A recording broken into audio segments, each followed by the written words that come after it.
ধান হৈছে অসমৰ প্ৰধান শস্য। লাহিং অঞ্চলত উৎপাদিত হোৱা বিভিন্ন ধানৰ বিষয়ে আমি অধ্যয়ন কৰিছিলোঁ আৰু এটি প্ৰকল্প প্ৰস্তুত কৰিছিলোঁ। এয়া হৈছে ৰঙাবৰা ধান।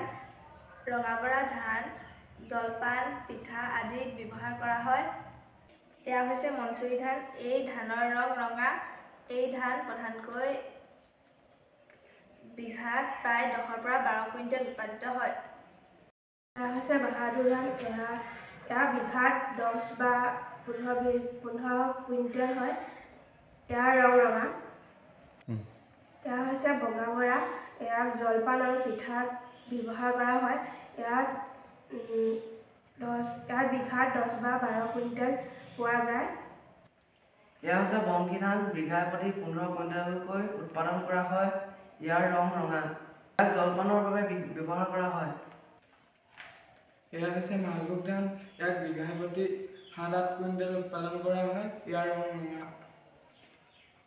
এয়া হৈছে বহাগী বৰা। ইয়াক বিঘাই প্ৰতি 12 পৰা 14 কুইণ্টেল উৎপাদন কৰা হৈছে। ইয়াৰ ৰং ৰঙা।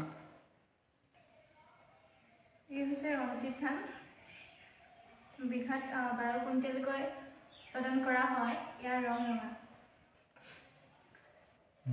এয়া হৈছে জহাবৰা ধান।